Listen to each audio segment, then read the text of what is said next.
Alright, this image is taken with Canon 5D Mark II, and even better, the lens is the classic original 24 to 70 mm f2.8 L USM lens.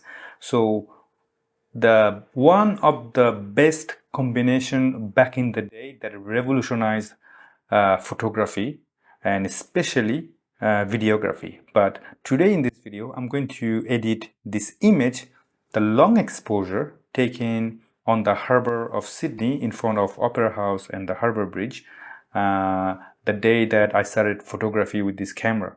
So it has a personal attachment to me. If I give you actual date, I think that's taken in 2016. So right about 2016, I started doing serious photography with kind of serious camera with my budget. And I can clearly see the original image is already just pure gold, right? I mean, I know it's one of my best image taken back in the day when I started learning photography via YouTube. Now I'm going to get rid of all the things from the top and the bottom and then make sure that it's nice and big for you and for me to edit. Now, not much to do because the color is fantastic.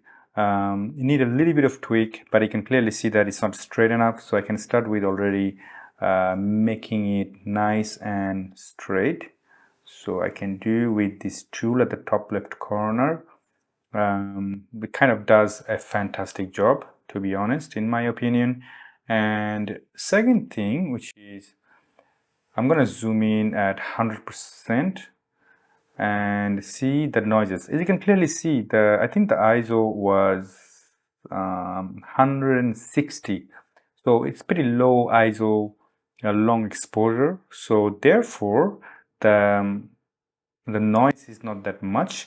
I'm gonna turn off the noise. I think I'm gonna go back to 100% and then show you so no noise, no sharpening. This is what the result. And if I go back to the default, this is the result. So even this is a proof that if you keep your ISO low enough, this camera is still a pure piece of work.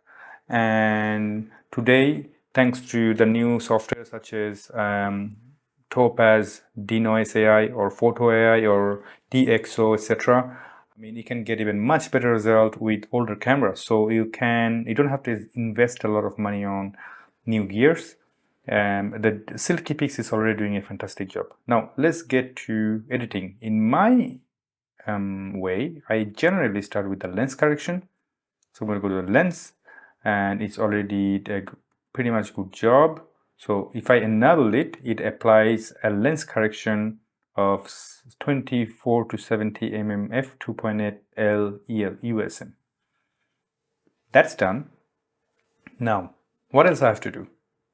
Technically speaking, I have the Harbour Beach nice and well lit. I had this wonderful this light coming to the sky, already nice and well lit too.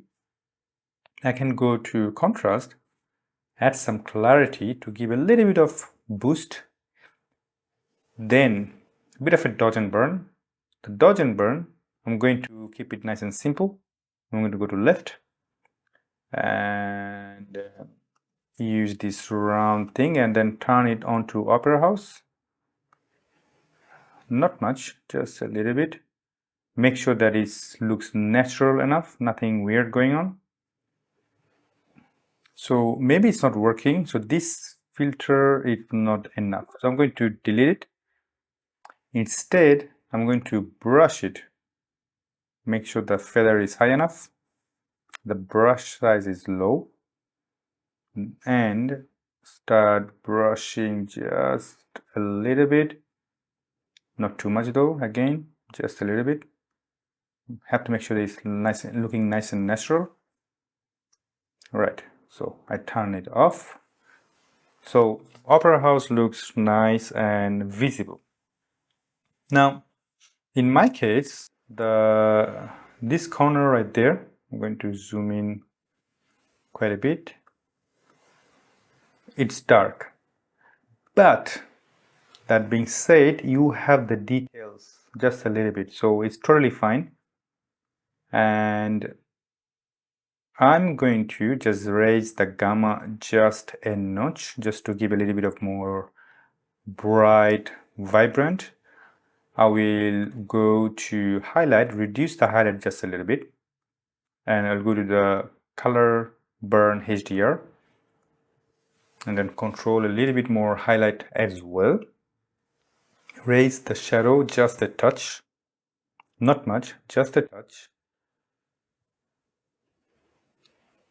And pretty much it. The only thing I got to do is to go to color profile, see and try different color, for example, like standard color. So I could go to memory or memory color 2.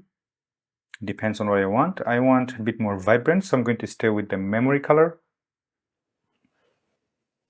I will turn on the curve. Let's see what can curve give me. So I'll go to the Luma channel, pull up the shadow part just a little bit. However, the upper part I'll reduce just a touch. That's looking well in my taste. Now it's a question of taste now. Should I make it a little bit warm? Yep, I'm gonna make it just a little bit, not too much. I still like the pink vibe, pink and green tone. That's looking good too. Multi-light source compensation. Obviously, the light sources are coming from everywhere. You have green, blue, red, cyan, everything. So I'm going to keep it to 50. Now, moment of truth. How good does it look? I'm going to go before and after.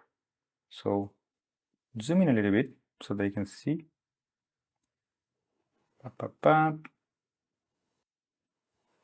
Before and after. Let me know what you think. In my opinion, it looks fantastic. If you want the full version, full resolution of this particular image, go and check it out in my Flickr page or Instagram or Vero account. Check it out for yourself. If you have any opinion to add, if you have any advice for me to improve this image a bit more, let me know.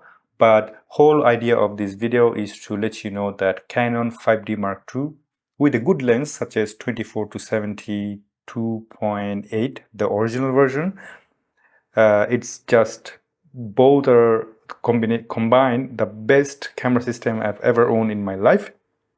I regret selling it, and I encourage you to buy it, and you don't need to spend a lot of money on high-end gears. It can still give you extraordinarily beautiful colors for landscape, portrait, or black and white. Enjoy photography, look after yourself, and bye-bye.